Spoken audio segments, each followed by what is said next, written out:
Mighty God,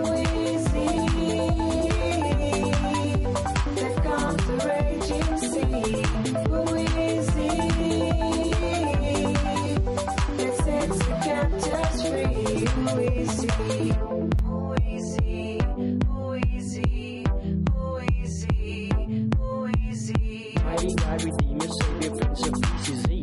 King of glory, our provider, healer He must be. Everlasting Father, the one who saved our souls. Emmanuel, Master, Teacher, Ruler, King of Kings is He. Who is He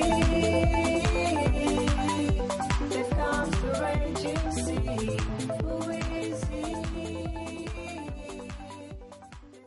Wonderful, wonderful Jesus is to me. Counselor, mighty God, Prince of Peace is He, saving me, keeping me from all sin and shame. Wonderful is my Redeemer. Praise His name. Praise Sy naam. Dit is die poort van danksegging en geregtigheid wat ons betree wanneer ons Jesus Christus eer en die Vader dank vir die groot opoffering wat Hy gemaak het. Dit maak en skep ruimte vir ons om in Sy teenwoordigheid te wees. Maar ek wonder hoeveel besin regtig die prys wat betaal was. Verniet, gratis, vry, is hier die gawe van geregtigheid, verlossing en redding. For by grace we are saved through our faith. Not of our works, but it's a free gift from God. Dit glo ons met ons hele harte. Maar wat het dit regtig gekos? Wat was die ware koste verbonde aan dit? Ons bid saam. Hemelse Vader, aan U wil ons groot eer betoon en met danksegging vir die prys wat betaal word. Die prys wat Jesus Christus betaal het vir ons, vir almal, vir wie ook al, soos die Bybel vir ons leer.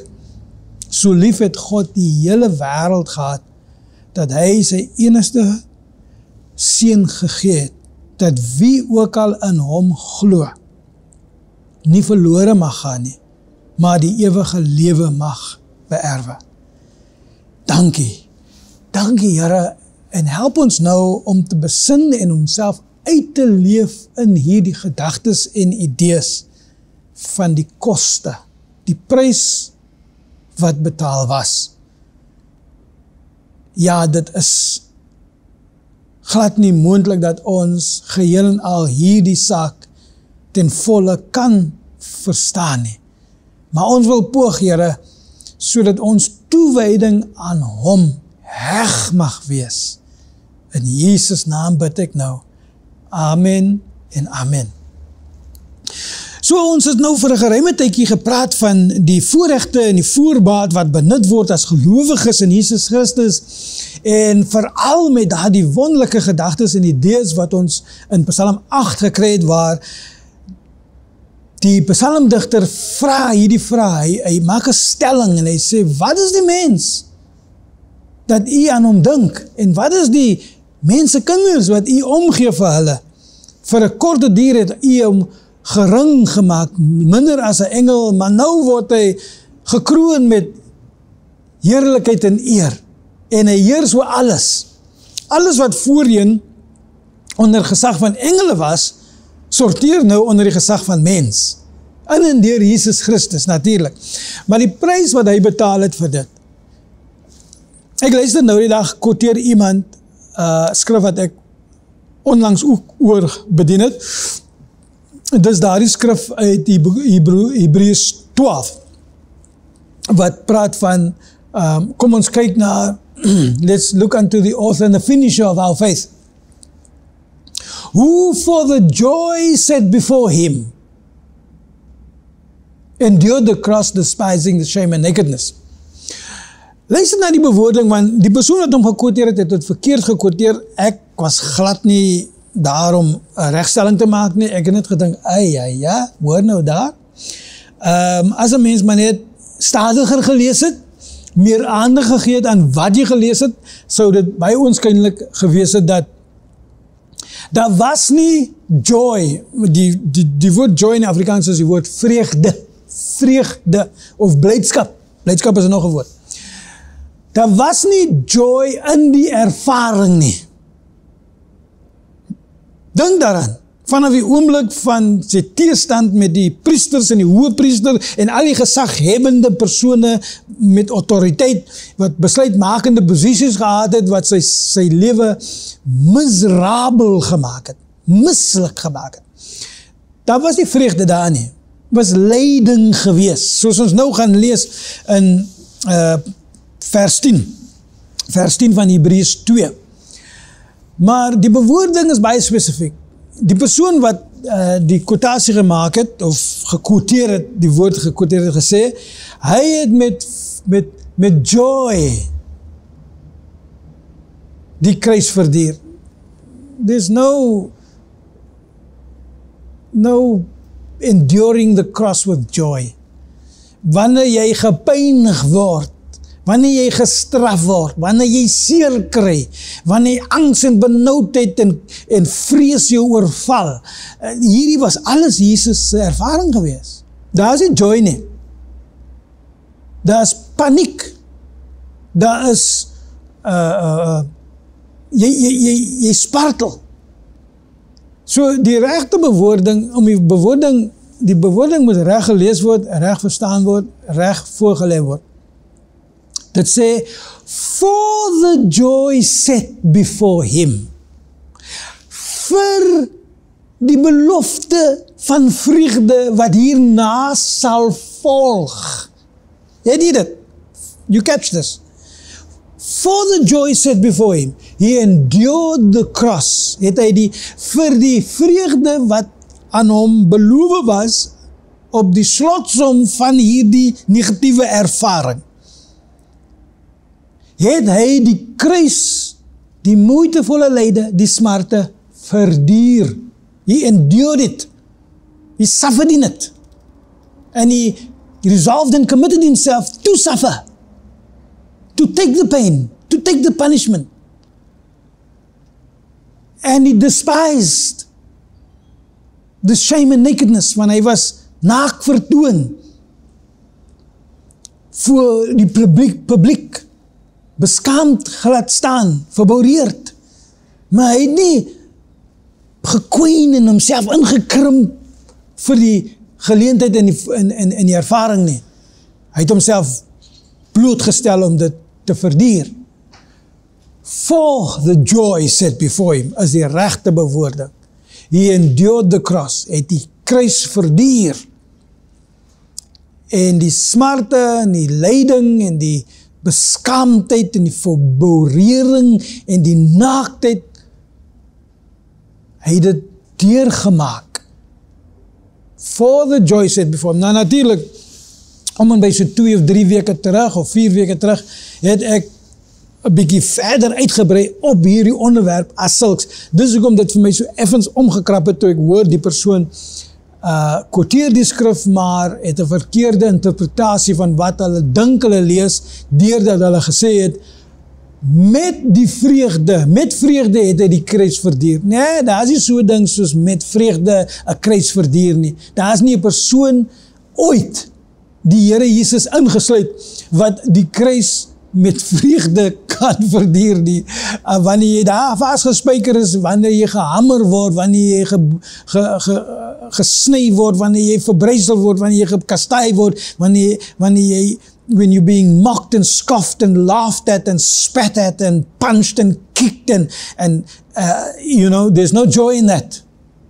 But for the joy promised for going through that, dis die regte manier om die skrif te interpreteer. So kom ons praat van hierdie verduur, this enduring the cross. Let's talk about that. And for that I want to go back to Hebrews 2, and I'm going to read verse 10 in English and Afrikaans. I want to start there and then immediately leap into verse 14. So let's read it together. It says, in bringing many sons and daughters to glory. Die vreugde uitkoms van die lyding in bringing many sons and daughters to glory. Waar lê sy vreugde? Omdat ek en u en baie ander, 'n menigte mense ontelbaar deur al die geslagte voorheen wat heiliglik nou nog tot bekering sal kom en gered word en wat hierna gered sal word, wat almal dan in heerlikheid as seuns en dogters van God toegeëien gaan word. Dit het vir hom aangehits in sy toewyding. In bringing many sons and daughters to glory, it was fitting that God, for whom and through whom everything exists, that God should make the pioneer of this salvation perfect through what he suffered. Afrikaans, kom ons lees Afrikaans. God wat alles gemaak het en op wie alles gerig is, wou baie mense deel laat kry aan die heerlikheid. Nou daar moet ons net so 'n bietjie pause, stop net so, says, woo, my God, let me remember these words. Romeine 8, Romeine 8 says, in sy voorneme het God bestem dat ons gelykvormig moet wees aan die ewebeeld van sy seun Jesus Christus. Vir wie God vooruit geken het, het hy geroep, en vir wie hy geroep het, het hy geregverdig, en wie hy geregverdig het, het hy ook verheerlik. Let me say that in English. Let me say it in English. It says this, right? In his foreknowledge, God has predestined us to be conformed to the image of his Son, Jesus Christ. For whom he foreknew, he called. And whom he called, he justified. And whom he justified, he glorified. Nou daar moet 'n mens regtig stil staan en sê, hold it, wat is ek besig om te lees? Ek is besig om te lees dat ek geglorify word.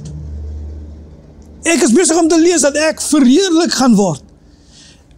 Ek is nie nou in 'n heerlike toestand, he. Ek is in 'n toestand van 'n 60-jarige, wat sy tande, daar tande missing in sy mond, sy oë, maak 'n bril, nou en dan vat die siekte so 'n bietjie aan hom, hy is nie meer so sterk soos hy was toe hy 25 of 35 was, hy het nog 'n bietjie gewig verloor, so lyk 'n bietjie maar, my haar is alles, raak nou heeltemal grys. I'm not in a glorified state. Physically, I can tell you that.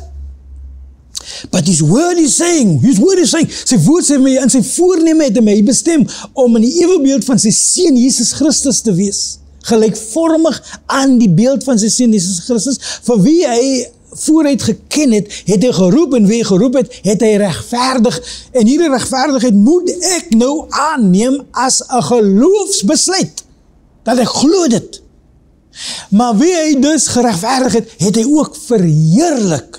And it is that, dit is dit, wat die motief was, die brandstof, om die moeitevolle lyding en smarte te verduur, wat die kruis genoem is, omdat dit vir hom vreugde sou bring, aan die einde van die proses, So, ons lees, ek wil net die gedagte klaar lees in Afrikaans, dan moet ek onmiddellik na vers 14 toe gaan.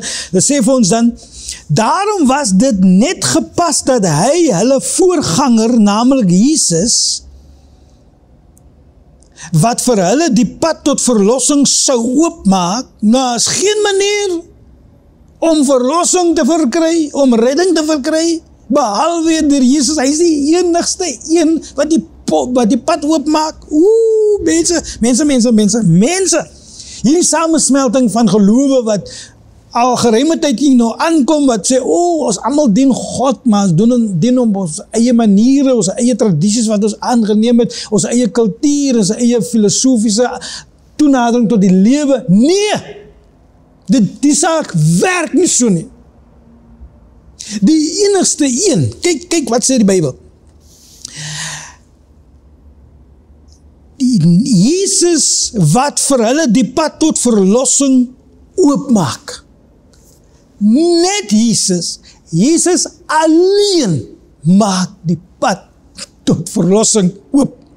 So, Okay, dit was so 'n bietjie van 'n rabbit hole geweest daarso vir my. Maar kom ons gaan terug na die idee dat sê dit gepas was dat God die Vader ons voorganger Jesus wat die pad tot verlossing oop sou maak deur lyding volkome vir sy taak gereed maak. English version, that God should make the pioneer of our salvation perfect through what he suffered. What he suffered. So, Jesus sy reddingskap, sy vermoë om te red, kon slegs gedoen word deur die vermoë van God. God alleen kan ons red. En God het ons gered in en deur Jesus Christus. En die keuse wat God moes maak, sodat ons gered kon word. Daar's 'n mag word en 'n kon word, right? Dus verskillende konsepte. So beide die mag gered word en gered kon word. Die kon word is die vermoë om te red.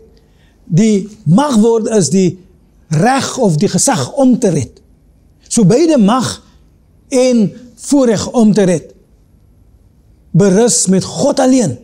En God se keuse van hoe dit moes geskied kon net op een voorwaarde wees.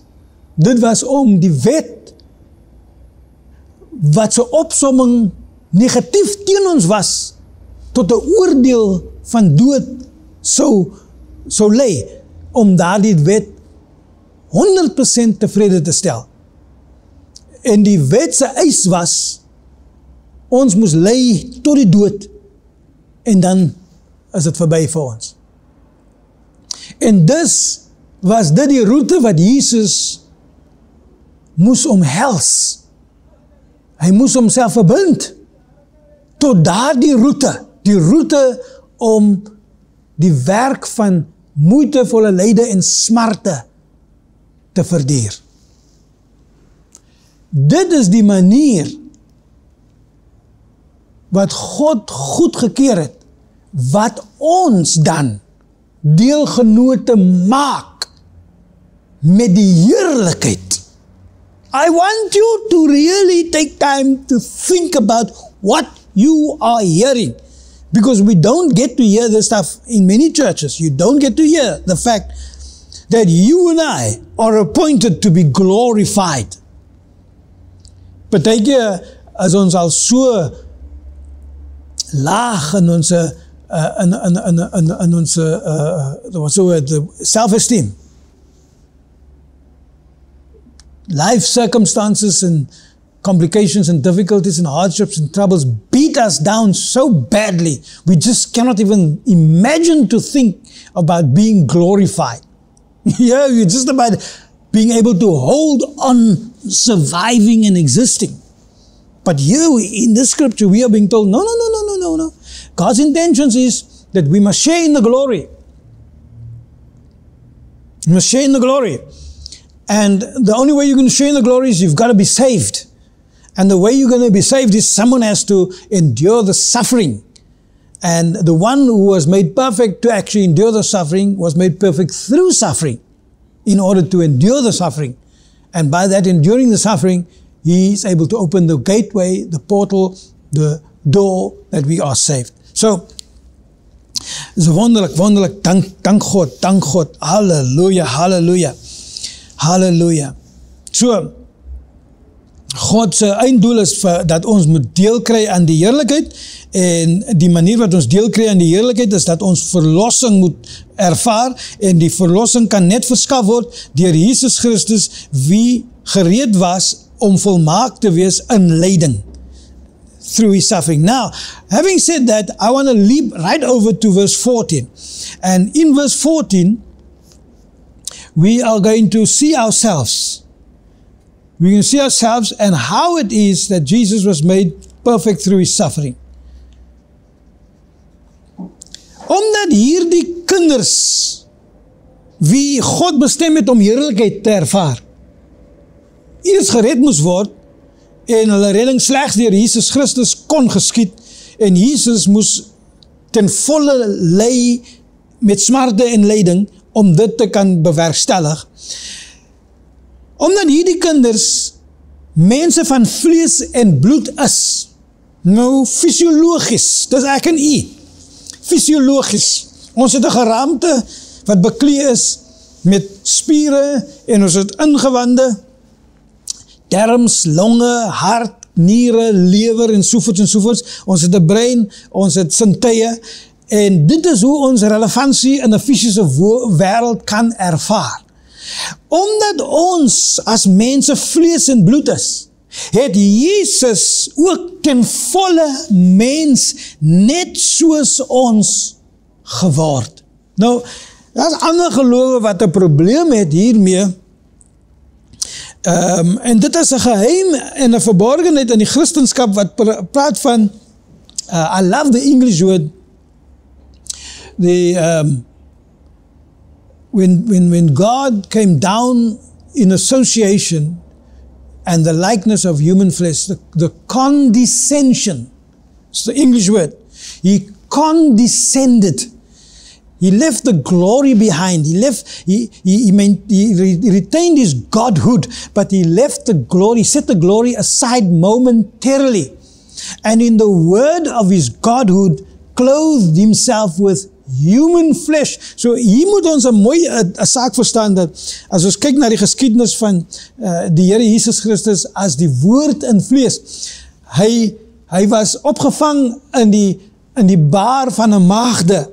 En daar in die baar van die maagde het hy gevorm as 'n babatjie. En as 'n klein babatjie binne die tydperk toegeskryf vir geboorte, 9 maande later word hy gebore as 'n babatjie met 'n brein wat moet ontwikkel in denkvermoë. Die vermoë om idees te verwerk, net soos enige ander babatjie. Daar was 'n tyd in die babatjie se lewe wat die baba glad nie sin kon maak met dinge wat uit die mond uitkom nie, totdat die babatjie geleer het, woorde by assosiasie, mama, papa, broer, suster en sovoorts. En hierdie kind, sy fases is 'n baba, tot 'n klein seentjie, tot 'n klein kind, tot 'n tiener, tot 'n jong volwassene, tot 'n volwassene, al hierdie fases deurmaak in volle menslike ervaring. Met al die dinge wat menslike fases en hormoonveranderinge kon deurmaak, moes die Here Jesus ook deurmaak. Omdat hierdie mense van vlees en bloed is, het Jesus ook ten volle mens net soos hulle geword, want hy kon net sterf as hy ten volle mens was, en hy kon net deur self te sterf, hom die nekslag toedien, wat mag oor die dood gehad het, die duiwel self. So die hele doel agter die hele verhaal, die verborgenheid van, en die verskuilde motiewe van God in die manier wat God Jesus na vore gebring het, was om die duiwel, om die mense te verlos uit die greep van die duiwel, want die duiwel het die mag oor die dood gehad. En hierdie mag oor die dood het die duiwel gebruik om vrees en angs en benoudheid oor die mensdom te hou, en as sulks dus die mensdom in slawerny te boei. Net op hierdie manier kon hy die vrymaak wat hulle lewe lang uit vrees vir die dood in slawerny vasgevang gesit het. Ons weet almal dat Jesus gekom het om die nakomelinge van Abraham te help, nie die engele nie. Daarom moes hy, Jesus, ten volle ons, sy broers en susters word, om as ons onfermde en betroubare hoofpriester voor God priesterdienst te verrig en die sondes van Godse volk te versoen. Omdat hy self versoekings verduur het, kan hy die wat help onder versoeking, hy kon hulle help wat onder versoeking swaar kry. Now, to me it's a marvelous thing when I consider what we're hearing here. It's a marvelous, marvelous thing. Because it takes me back to an to a deep appreciation for the Lord Jesus Christ's suffering. Ek wil nou praat oor sy moeitevolle lyding, soos hy die straf verduur het. En vir dit gaan ek vir 'n oomblik terug na Jesaja 52 en ook Jesaja 53. Maar ek wil nie versuim om te beklemtoon. Ons moet 'n waardering opdoen vir sy menswording. Want sy menswording kan ons mee assosieer. We can associate with it. Net soos jy en ek voel en emosies verwerk in die teenstrydigheid van oorlewing in die samelewing. Being able to exist and survive in society at large under negative environmental conditions and situations. And the way we feel and how we experience our emotions, the same way the Lord Jesus processed these things. So, wanneer jy kan opvlam, hy het ook opgevlam. Wanneer jy lekker kan kry vir 'n goeie grap, hy het ook lekker gekry vir 'n goeie grap. Dis hoekom ek so 'n waardering het vir Suid-Afrika se weergawe van die Jesus fliek, wat deur een van ons plaaslike manne gedoen was in die vroeë 90er jare. The Book of Matthew, it's called the Book of Matthew, en die keuse van die akteur om Jesus te speel, die rede vir die keuse van hierdie spesifieke akteur was die manier wat die man se gesig was. Die man se gesig het 'n natuurlike glimlag gehad en jy kon hom kyk op enige tyd, jy kon regtig sê of hy sleg gevoel het of 'n negatiewe ervaring gehad het, omdat sy gesig altyd daardie opgewonde, vreugdevolle, blydskappe uitkyk gehad het. En dit is hoe ek regtig wil dink die Here Jesus was. Met die oortuiging vir sy roeping om die heiland en saligmaker te wees, wie deur moeitevolle lyde en smarte ons redding sou verskaf, maar nie ten stryde van dit nie, sy menswese, hy het honger gewees, daar was 'n tyd wat hy dors was, daar was 'n tyd wat hy kwaad kon word het, daar was 'n tyd wat hy teleurgestel gevoel het, alles wat 'n menslike ervaring kon wees, was sy ervaring, en dit was nodig vir dit om so te wees, sodat hy tot 'n volëinding die doodsmag wat die duiwel gehad het oor die mensdom kon vernietig, deurdat hy die dood kon ervaar vir my en vir u, en die opsomming van dit wat aan ons verskaf word in Jesaja 52, ek lees vinnig vir ons vers 13 tot 15 toe, en dit is 'n wonderlike idee. My dienaar sal voorspoedig wees, sê dit, hy sal hoog en in aansien wees, almal sal hom eer, baie mense was ontstel toe hulle hom sien. Hy was so misvorm, nie as 'n natuurlike ding nie, maar omdat hy gemartel was. Hy was so misvorm, dat hy skaars soos 'n mens gelyk het. Hy sal baie volke en hulle konings rein maak, en konings sal sprakeloos voor hom wees, en hulle sal hoor wat hulle voorheen nog nooit gehoor het nie. Selfe woorde in Engels, just as there were many who were appalled at him, his appearance was so disfigured beyond that of any human being, and his form marred beyond human likeness. Wat hoor ons nou? Ons hoor nou wat regtig bedoel word wanneer die Bybel sê dat vir die vreugde wat hom beloof was, het hy die kruis verduur. Dit is die kruis wat gemaak het dat sy gesig so geskend was, dat sy eie ma wat daar by hom gestaan het, hom nie as haar seun sou erken het nie, het sy nie die hele proses self met haar oë gesien het nie. En sy liggaam was so erg geskend, misvormd. Listen to the words in English and Afrikaans. Hy was so misvormd dat hy skaars soos 'n mens gelyk het. English, his appearance was so disfigured beyond that of any human being, and his form marred beyond human likeness. Alles hierdie dinge was sy deel gewees as die proses van die kruis verduur. En dit het hy gedoen sodat ek en u vrygeskeld mag word van dit wat ons, die wet van God, geskuld het. Nou, al wat van ek en u geverg word, is om dit aan te neem. En sê, Jesus paid it all. All to him I owe. Sin has lost its crimson stain. His blood has paid it all. Kom ons bid.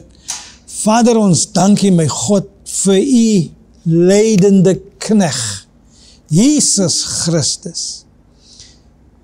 Vader, ons staan in 'n verboureerde en 'n beskaamde posisie om te besef, ons sondes het dit aan hom gedoen, maar hy het dit vrywilliglik opgeneem. En nou kom ons met groot vrymoedigheid om hom aan te neem en te sê dankie. Dankie vir u lyding, dankie vir u kruisdood, dankie vir u bloed wat u op die altaar van God neergelaat het om die prys te betaal, dat ons vrygeskeld moet word van ons sondeskuld. Ons neem u aan as heiland en zaligmaker en ons hemel u naam op en juig met groot vreugde vir u liefde vir ons. Dankie Jesus, dankie Vader, dankie Heilige Gees.